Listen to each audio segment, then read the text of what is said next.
ของเก่าล้านนาก่อนกี่เมื่อลูกหลานเฮาตีเกิดมาใจกันรักษาของดีเก่าเกลือได้อยู่กู้ถิ่นล้านนาฟังทำแล้วของแผ่วจิตใจเหมือนป่าอยู่ในนาทีนั้นน้ำ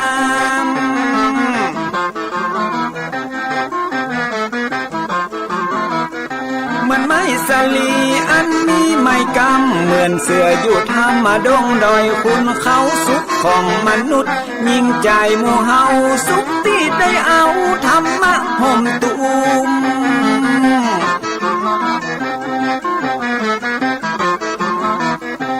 ใจคนใดมีธรรมห่อหุ้มใจคนนั้นจุมใจบ้านมันอยู่วิมานเวียงวังจันแก้วบ่มีในเต้าแล้วน้อง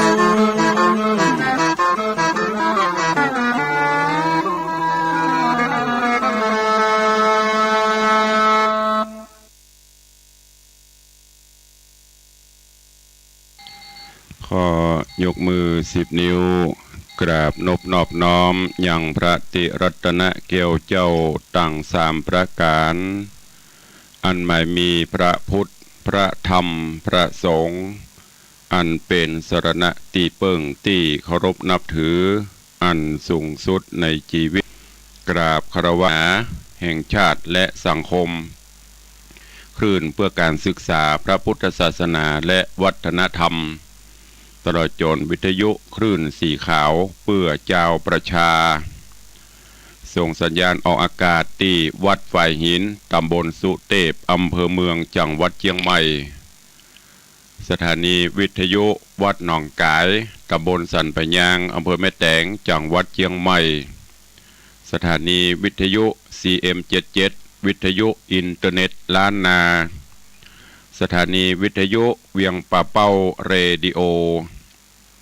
สถานีวิทยุแดนดินถิ่นล้านนาอำเภอสันปะตองสถานีวิทยุมนเสียงธรรมอำเภอแม่แจ่มสถานีวิทยุชุมชนคนเมืองลี้อำเภอลี้สถานีวิทยุชุมชนคนนาน้อยจังหวัดน่านสถานีวิทยุสีคำเรดิโออำเภอเวียงสาจังหวัดน่านสถานีวิทยุเสียงใสเรดิโออำเภอตาวังผาจังหวัดน่านสถานีวิทยุเสียงธรรมจากวัดจันทร์อำเภอกัลยาณิวัฒนาตลอดจนสถานีวิทยุชุมชนเสียงตามสายหอกระจายข่าวพร้อมกับเจริญสุขเจริญปอนญาติโยมที่ติดตามตั้งสถานีวิทยุวัดห้วยตองซักอำเภอจอมตองจังหวัดเชียงใหม่ทุกสถานีพร้อมกันนี้เจริญปอนญาติโยมที่ติดตามรับฟังต่างเฟซบุ๊กเฟซไลฟ์ต่างเว็บไซต์ต่างๆเพราะว่าจะเป็นเฟซบุ๊กของวัดวังสิงห์คำเฟซบุ๊กของธรรมะ104ธรรมะใครเครียดเฟซบุ๊กวัดฝ่ายหินเฟซบุ๊กของวัดศรีรัตนมงคลลอกยาวแล้วก็หลายๆเฟซบุ๊กเนอะของญาติธรรมที่ได้สดับรับฟังเสียงธรรมในยามเจ้าแล้วก็กดแชร์กดไลค์ไปให้ยังกลุ่มเพื่อนๆได้สดับรับฟังกันรายการนี้ดำเนินโดยอาตมภาพพระครูวิสิทธิ์ศรีลาภรณ์เจ้าคณะตำบลประเดชเจ้าอาวาสวัดวังสิงห์คำตำบลประเดชอำเภอเมืองจังหวัดเชียงใหม่เป็นผู้ดำเนินรายการ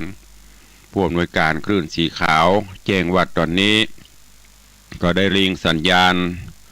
ไปแถม1สถานีคือความถี่95.75ของดีเจอ้อยอำเภอโสปราบจังหวัดลำปางต้องขออนุโมทนาด้วยเนอะกับดีเจอ้อยจากโสปราบลำปางที่ได้หันประโยชน์ในการฟังน้ำฟังธรรมลิงสัญญาณให้ญาติโยมต่างโสปราบลำปางได้สดับรับฟังกัน ตอนนี้ไปตั้งอกตั้งใจฟังธรรมเทศนาวันนี้มาเทศนาฮือญาติโยมทั้งหลายได้รับฟังณโอกาสบัดนี้นะโมตัสสะภะคะวะโตอะระหะโตสัมมาสัมพุทธัสสะสาธุโวฟังลาโสตุจนะสัพพุริสะตังหลายตั้งยิงแล่งใจม้วนโมตีได้ปากันอยู่ทาดาฟังยังรัศธรรมเทศนาสุวรรณะหอยสังลำดับมาแถมแล้วเนื้อเจ้าขอเจิญศรัทธาตั้งหลายหนุ่มเทาจูงตั้งจิตใจเราทอมทาและดาฟังต่อไปไปนานี้เลดนามหาสัตโตปิส่วนวาสุวรรณะหอยสังเจ้าเมื่อได้เป็นเก้าแก่ประจาแตนพญาตนป้อเต้าไทยนอราจาก็บำรุงเสนาอัมมาตั้งฝูงราชมนทีพระเจ้าจีน้อยใหญ่ทวนนาควายจุมจนได้มณฑลเกะแคว้นเขตตัวประเทศคงคาย ตั้งอยู่ในราชธรรม10 สิ่งบอกคอนลิงไกกาบ้านเมืองนาจำเริญยิ่งทวนทุกสิ่งบริบูรณ์หากมั่งมูลต้นเต้าไพร่ฝูงไพร่เจ้าเสนาและฝูงพระจาอวดอ่างตัวเขตขังที่สาเมื่อนั้นองค์สถานนอไทยก็หากได้ร่ำเปิงหายังมาตาเจ้าแม่อันพรากแต่กงกาบานินาบ่หูองค์บุญจูแม่เจ้าทุกโศกเศร้าอับจนหรือว่ามีคนจูช่วยไว้กันเต้าไทยคัดนิ่งหามีน้ำตาปังลงใครหันองค์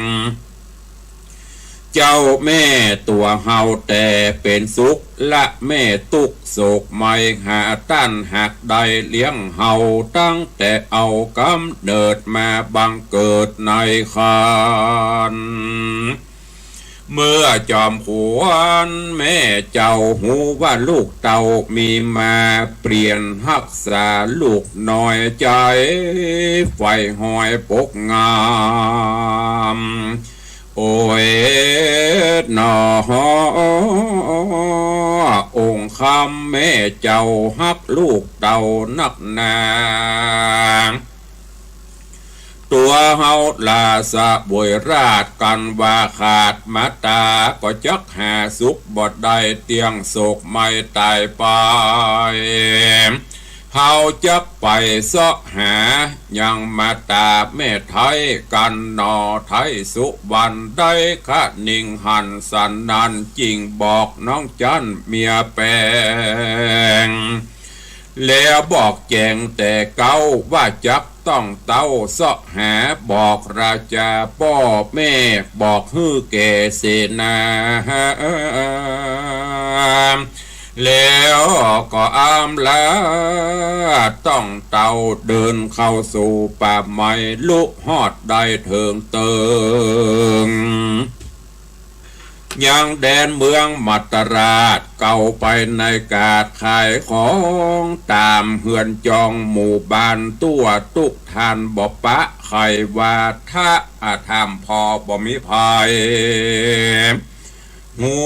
เก่าพระนอนเนาตุกใจแล้วเอาตนไปเสาะสอดเข้าถึงรอดจะทานนี้ยามแรงดี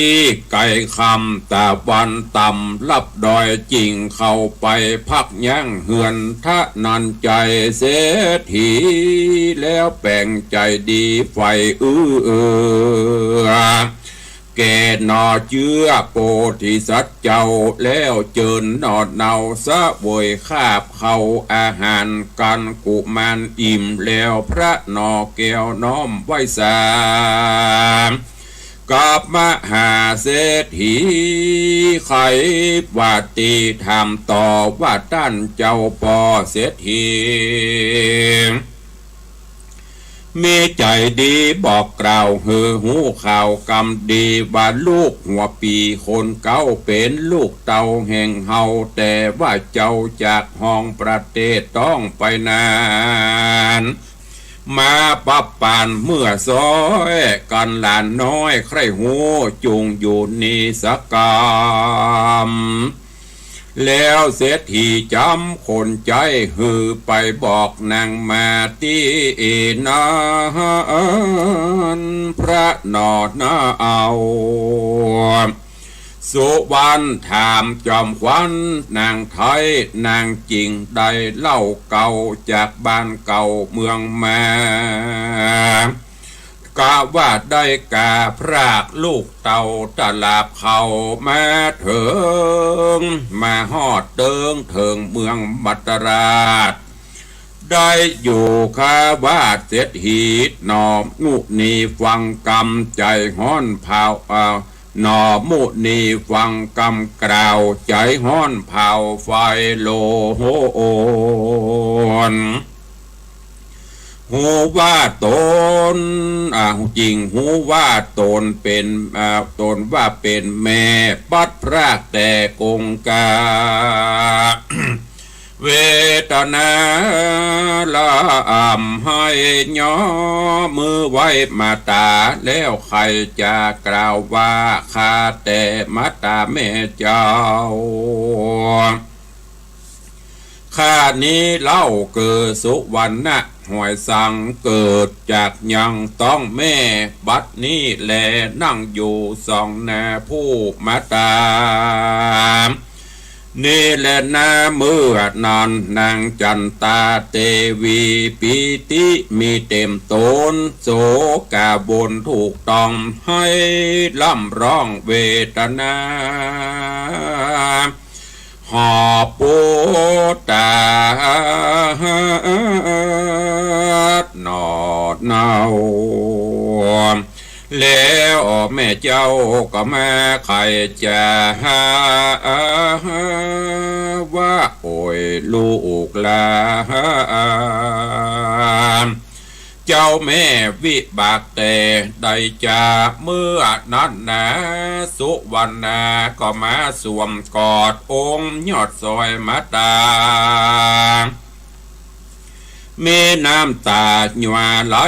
หลังสะอื่นกังกัดอกใจคอตกสะดุ้งใจแตกฟุ้งตันพิงลวดลืมคิงสยุบเต้าต่อหน้าเต้าถ้านันใจบ่อตวงไว้นอนนิ่งเศรษฐียิ่งตกใจฟังลูกไปเอาน้ำไว้ยิ่งลำนำนาแล้วก็เอามาหดหล่อยังสองนอเจ้าองค์คำ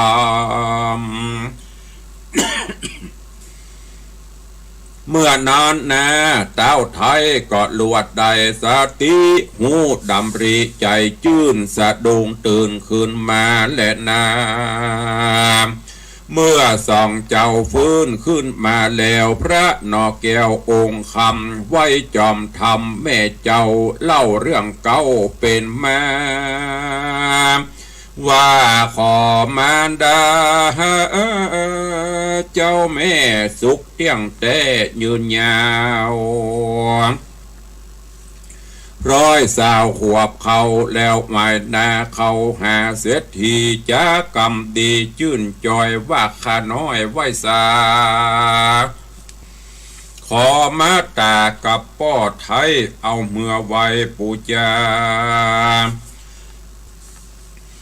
เอาเมื่อไว้ปูจาขอป้อมหาเศรษฐีโพดผ่านนี้ลานน้อยฝ่ายยอดซอยมาตา นบไว้สาตั้นเจ้าว่าข้าลูกเต่าจักมือขอส่องเผื่อพ่อแม่อนุญาตแก่ลูกไปได้อยู่หอใจเมืองใหญ่กับลูกไทยพุทธาส่วนมหาเศรษฐีได้ยินดังอ่านเจียงขอสุมาลาโตดเธอได้โพดคุณนะว่าข้าแด่พระราชเจ้าบ่ฮู้เก่ากำมาว่าเป็นราชมันดาตันเจ้าย้ำนอนเดาองค์ตองมาเถิงทองที่นี่เอง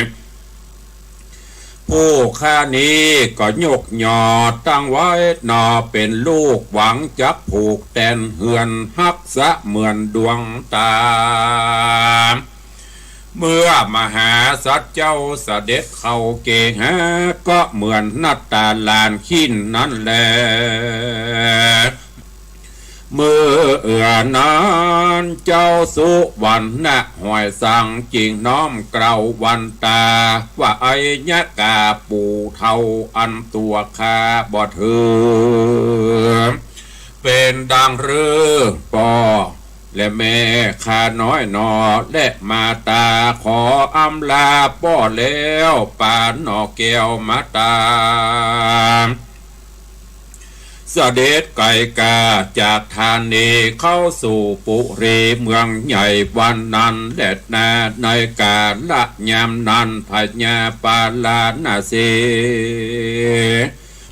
หูข่าวองค์บุญมีเสด็จมาจริงโป้งอาจญาฮืออำมาตย์แต่งห้องราชมการ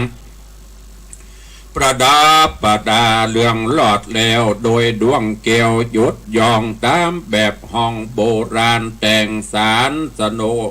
แต่งสารสโนกวยแต่งสารโสนกวยกุกกะย้อยตุงใจจุมซุ้มจรนัยแต่งซอมดวงดอกพร้อมมาลาพานกาลพฤกษ์มัดหอยโจมจื่นจ้อยไม่เตปาสัตตะพันดาตามไตเตียนน้อยใหญ่เรือลายยะหยาดย้ายเป็นถอยเปือหับเอายอดซอยลาจากอบมาตาออกเจ้าเมื่อปิกเข้ามาเมืองคนนั้นเดืองโหห้องวันนั้นแลโสปิส่วนอันว่ามหาสัตว์เจ้ากับนางนอนเนาเทวีสะเวยปุรีเอกอังเป็นเจ้าจ้างเมืองเมีงสุขแต่ยิ่งกเกษมใจจำเลินไปทุกสิ่งเพราะจอมมิงองค์คำมีราชธรรม10 สิ่งมันกุงยิ่งในตนคงมนตนประเทศบ่มีเหตุภัยมารย้อนสมปันตั้นเจ้าตันสินจังคัน58มีไว้ขออย่าใดสินจังคันมีใบขออย่าใดกระทำปาปะธรรมอันหยาบอย่าคำราพราอาวีการเตควีเจ้าหมู่ฮือได้อยู่กับศีลฮือได้กินกับธรรมอย่าโลภอำของตานอย่ากึดอันตังพิษจุงมี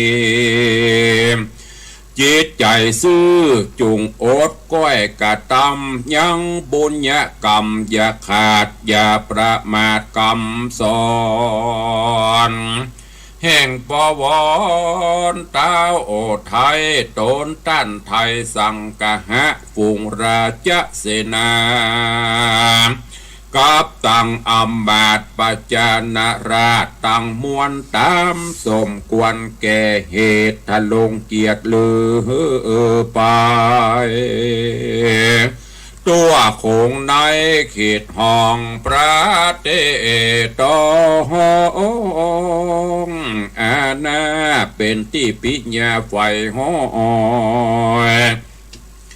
ปุงในยะน้อยคนเมืองเสียงลืดเนืองสะต้านไปนอกบ้านเมืองไกลหูกันไปตัวลาคงลุ่มฟ้าจุมปูก็มีวันนั้นแหละนากามาถังปากาเซนโตโอโหโอโหสัทธาอาหาสัทธาอันว่าสัพปัญโยตนเป็นครูแก่โลกจักไขอาโภคบาลีบทหลังมีไปแจงพระจริงแสงเทศนาว่าภิกขเวทโดราภิกขุตังหลายตนทะรงสินใสสารดเจือเงาโคตรอรหันตากถานี้จักจา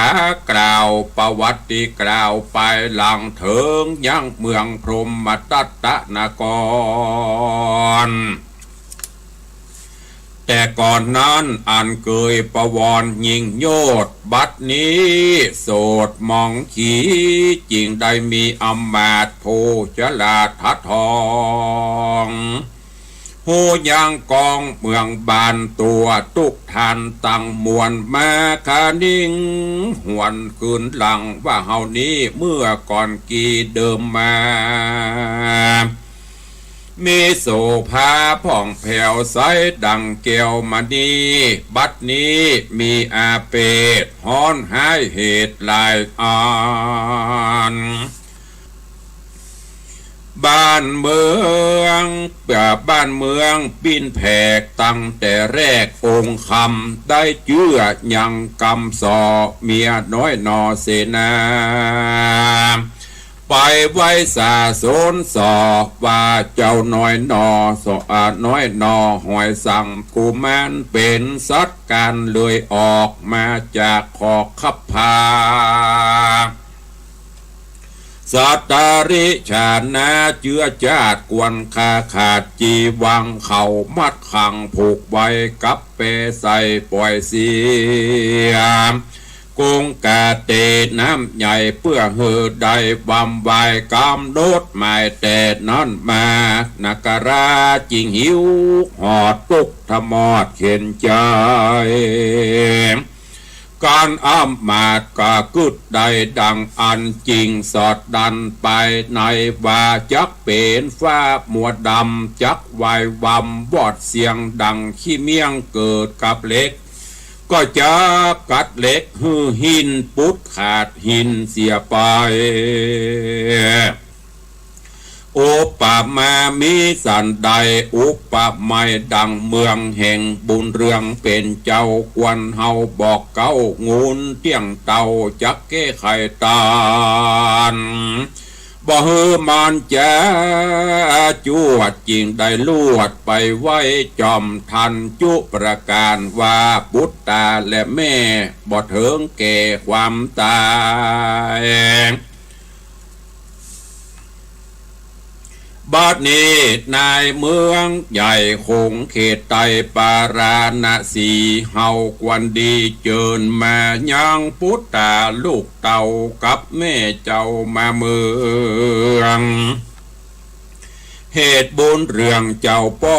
บ่มีหนอปุตตาอันจักมาแต่นเจ้าทำบัดดาเล่าเมตนามตุกถิ่นกำนาเต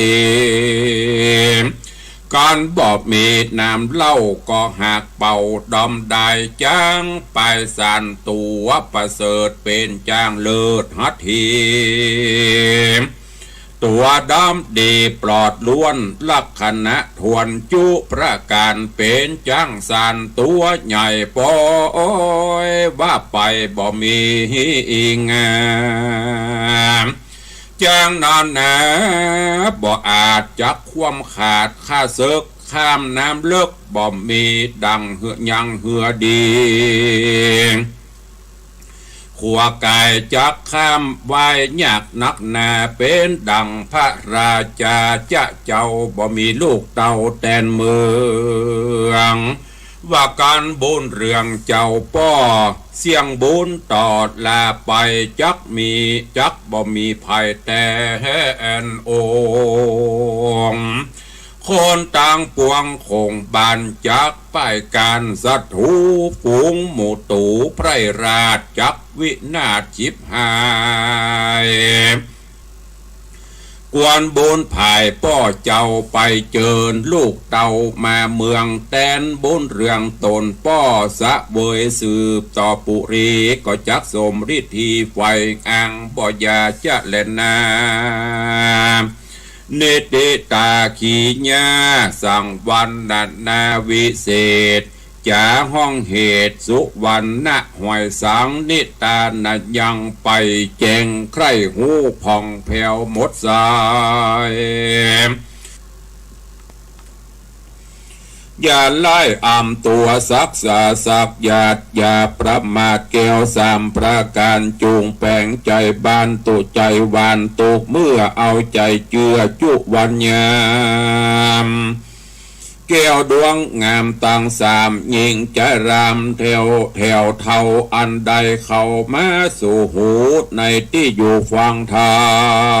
มจงทาลงจำไว้ดังจักได้เตสนาไปบ่อย่าจะเล่นนาตาในการละยามนานมหาอำมาตย์ไว้นบบาทลาจาย่อมือสาน้อมกล้าวเพื่อจักเล่าลมควันว่าคาเดพระเจ้าคาเดจอมทันมหาราชปรมาตบรมนาถภูมิน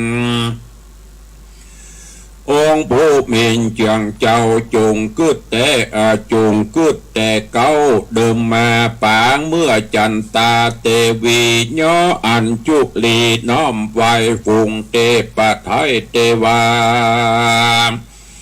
พาธานาใครใดยังดอดไทยผู้ตาขอตนบุญมาเป็นลูกคือได้ผูกตั้งสารมีประมาณเพียงตาเจิญพระมาประกอบพิธีจอบเจิงกุลพระตนบุญนเรศคือตั้งเจตอธิษฐานสามาตานศีล5 ศีล 8กำหนดแขวด7 วันสาลีนงพันเตวีเก้าและเมียน้อยพร่ำกะตามองค์คำบอกสั่งตั้งใจยังสมาตานศีลเจียงคานบอกแก้วไปหลังเล่าเตวีเมียเก่าก็มีกรรมฝันนิมิตหันประหลาดตาวันปาดหน้าผาพัดเกี่ยวขวา3 รอบเป็นวงขอบสิเนโรดวงใหญ่โตบ่อนน้อยแล้วกลับบ้อยลงมาบนอุราอกแม่ไทยแม่เจ้าได้ตกใจห้องเสียงใสลั่นกองในแห่งต้องในห้องต้องห่อใจพระจอมวงไปพอเรียกปู่หมอโหราฮือมาตวายดูเล่าโหราเท่าไข่ขานวาดนางนงครานจักได้พุทธามีปุญญาลำเลิศจักมาบังเกิดในคันขอองค์จอมทันเจียงเจ้ากวนเสด็จไปบอกกล่าวเจิญมาอยู่กับราชาที่นิหากเบิงกวนเตแลตัสสะสุตวาเมื่อพญาพรหมตัดมหากษัตริย์ผูกเอาได้ฟังคำบอกเราอำมาตย์มาอภิวาทวันตาอาติตาแต่เก้าตนองค์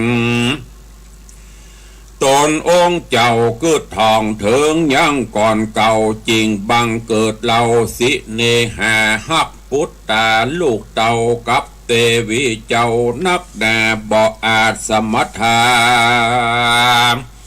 ห้ามมะนาตนได้ให้ร้องร่ำให้โศกามีน้ำตาทางย้อยมองต่ำก้อยหอระไทยห้องเอิ้นไปเฝ้าฟังออกปากสั่งเจียนจากับมหาอำมาตย์ว่าดูราต้านอำมาตย์กรรมโอกาสฮือเฮาฟังเฮาหันยังกรรมตันเล่าหักติเล่ากวนไปเจิญสายใจลูกเต่ากับนอดเนาเตวีจากปุรีต้องเตดมาสู่เขตธานีแขวงปุรีเฮานี่อยู่ที่นี่ตัวเฮาแต่แลงส่วนมหาอำมาตย์จริงโอกาสทูลสาว่าคาแด่มหาราชเจ้าได้โปรดเกล้าคุณนาขอพญาที่ราชได้อนุญาตปงปันยังภาระอันสำคัญเพื่อแทนจอมทันพ่อเจ้าเพื่อจักเข้าปุรีต้องเตดไปเจิญจอมเกตบุญมีองค์สลีลูกเต่ากับพ่อแม่เจ้ากับแม่เจ้าเตวีขึ้นสู่ปุรีเมืองเก่าข้าน้อยเล่าไว้สาข้าแด่พระราชเจ้ากัวลูกเต่าเมียแปมจักละแวงลวงล่อเอาหน่อยดอกมาตาดังก่อนมาล่วงแล้วขอปิ่นแก้วราชาเพื่อเสดนาไปฮับมาอยู่กับองค์คำไปหลังจำจองโตดบ่ได้โพดคุณนาผู้ข้ามากึดหอดกัวจอมยอดเตวีกับบุญมีเจ้าตั้งสองจักเก้ากองกำเก่าไปหลังเล่าเดิมอ่อนกันผู้ถอนพ่อเจ้าเสด็จต้องเต้านำปนโยธาตนจังแม่ฝูงไพรฟ้าตั้งมวลไปฮับตนลูกเต่ากับแม่เจ้าเตวีมาสู่ธานีเมืองเก่าจักวันเล่าดีนาเหตุลูกลากับพ่อเป็นเชื้อหนอสายใจอาจอาจแก้ไขกันง่ายอาจเบี่ยงบายหากันสลีนงวันเตวีกับบุญมีเต่าไทยจะฟู้ได้กันดีหากจักมีน้ำหนักมั่นกุงนักนำแน่อาจจักปาหนองแนวเอาใจเต่าตั้งสองกับถึงทองเมืองเก่าผูกขาเล่าไว้สาพ่อปาญาเป็นเจ้าเป็นเก้าเงาโยธาไปเจิญข้าตั้งสองเจ้าเฮอเสด็จเข้ามาเมืองก็หักสมเปิงดีเต้เลนาตาในกาละยามนอนส่วนอันว่าพญาอันเสนาอำมาตย์หากมาอภิวาทไว้สารว่าดูราเสนาหารอำมาตย์เต่ามูราชปุโรหิตอันมานิดนั่งพร้อมมาอยู่ตอมสุมกันก็เป็นอันพร้อมนะเฮาขอเปิกษาหมู่เจ้าถึงลูกเต้าโอเมียเป็นอันแตกหนึ่งจากข้าเหมือนดังพาพุทธไปอยู่โหนไกลเมืองอื่นบัดนี้มีหน้าจื่นตาบานองค์กุมารและแม่เจ้าอยู่เตียงเต้าตีคาสะเวยปาราณสีคงเขตเฮาใครเกียรติหือตัวพ เพราะใจดำมัวมืดเศร้าได้มัดเอาลูกเต่าและเตวีไหลนะดีล่องน้ำบุญมาก้อมสองรามบ้านนี้ตัวเห่ามาเกิดควายถึงหนอไทยองค์คำโดยมีกรรมปิญาสิเนหาลูกเต่ากับแม่เจ้าเตวีเจงใครมีใจไปตัวตามไต่คืนมาสู่รัฐาเฮานี้เพราะเตวีเมียน้อยก็ซ้ำป้อยว่าบ่มีลูกเต่าฝูงมาด้านเล่ากูคนหันสมควรกับขาหรือจัดว่าสันใดขอจูงไข่ให้เฮาฟังทลาเมื่อนานมหาเสนาผู้ใหญ่ตุกผู้ไข้หันตามว่าดีงามล้ำเลิศหากประเสริฐอยู่อันฝูงหมู่ข้าหันวัดหูกวนเจิญลูกใส่ใจกับบัวไข่แม่เจ้าฮือเสด็จเข้ามาเมืองพระบุญเรืองเจ้าปอกึดแม่นนอกงามดีจักเจิญบุญมีมาเมืองนั่งเต้นเหลืองแตนป้อสืบเก้านราจาเป็นสัตตาห่มกวางเป็นที่ไฟอ่างอาสะไรเป็นโปสะไรล่มกวางแก่หมู่ไพรประจาขอมหาราชเจ้าไปเจิญนอดเนาหวยสังกับตังจันตาเตวีแม่เจ้าเหือเข้ามาเมืองแดดเตนาโสปิราชาเมื่อนั่นพญาเจ้าปุรีจริงจักเมอาจญาหืออำมาตมนทีบเอานันตะเพรีกองใจหือได้ไปตีเป่าแจงไข่ข่าวราชาจากเอาโยธาไต่เต้าไปเจิญลูกเต่าปูตา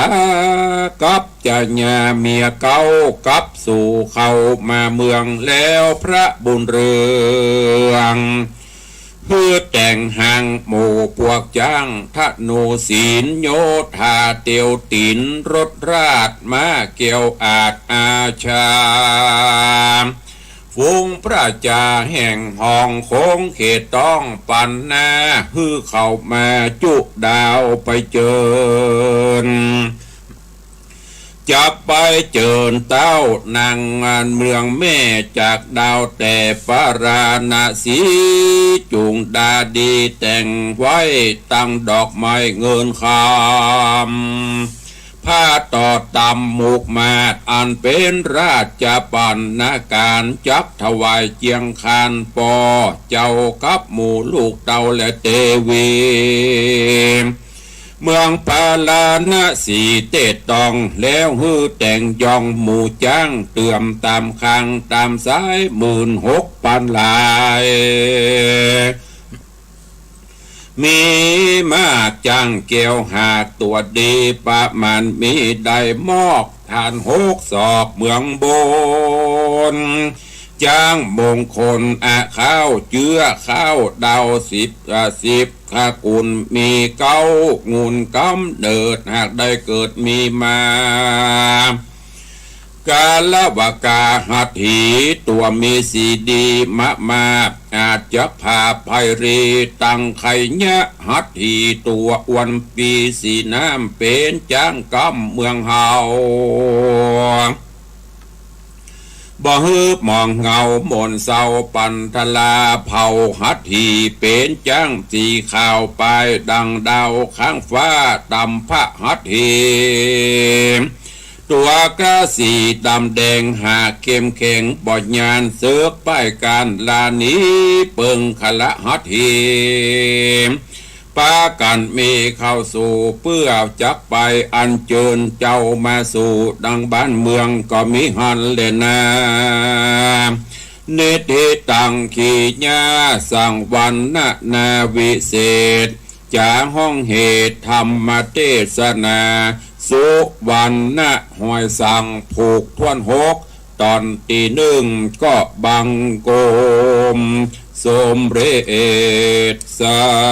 เด็จ ก็จบไปแฮมตอนหนึ่งในเรื่องราวของสุวรรณหอยสัง